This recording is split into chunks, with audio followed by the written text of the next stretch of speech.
Hi, I'm Wendy, and today I'm going to talk about the 5 P's of presenting.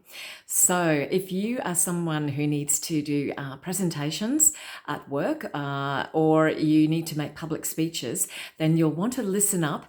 There are 5 P's or 5 parts to presenting. So, the first one, like anything, is preparation. So thoroughly prepare your presentation, your content, your visuals, and any supporting materials. Understand your audience's needs, their expectations, their level of knowledge, their level of expertise in the subject matter, and also the purpose of your presentation.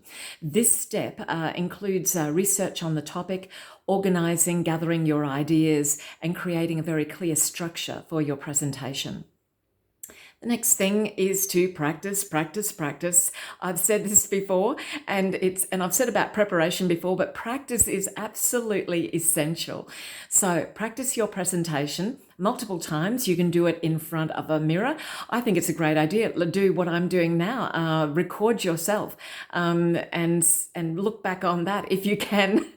It's a bit of a tough it's a tough thing to do, to record yourself. You could also ask a trusted friend or colleague to give you some feedback, but certainly practicing will help you feel a lot more comfortable and a lot more confident with your material, and will hopefully reduce the chances of you stumbling over anything. Pronunciation. Okay, so pay particular attention to your pronunciation and enunciation. Speak clearly and distinctly, and so to do that, to ensure that your audience understands you. If you're using very complex terminology or, industry jargon, or you're suddenly, you're going to use some unfamiliar words or foreign language, then please take the time to practice pronouncing that before you actually deliver your presentation. Projection. So project your voice to reach all members of your audience, especially if you are in larger spaces. Now, this is something that does take some skill and practice, and it's something that you can learn to project in a more confident and forceful ways in the future. So this involves using proper breath support, speaking from the diaphragm, not speaking up here. Avoid speaking too softly or too loudly, and maintain a very steady pace. Obviously, you want to mix it up a little bit, because otherwise it could sound quite robotic, and you don't want that to happen.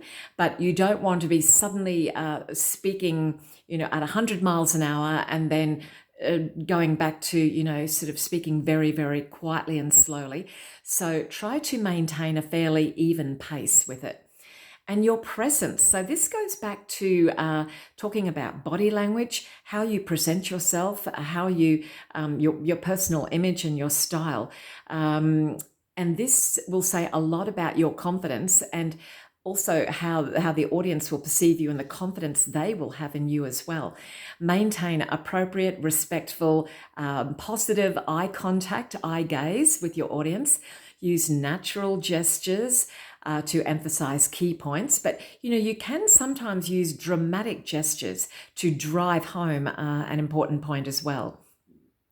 Your presence, how you project yourself, how you present yourself, your personal image will contribute to how engaging and authoritative you appear in your presentations. So these 5 P's, as we like to call them, are valuable guidelines to follow when preparing and delivering a presentation. I hope that they will help you in the next time you need to present, to make sure that your content is well structured, your delivery is clear, articulate, engaging, and that your overall presence is impactful and memorable. Good luck.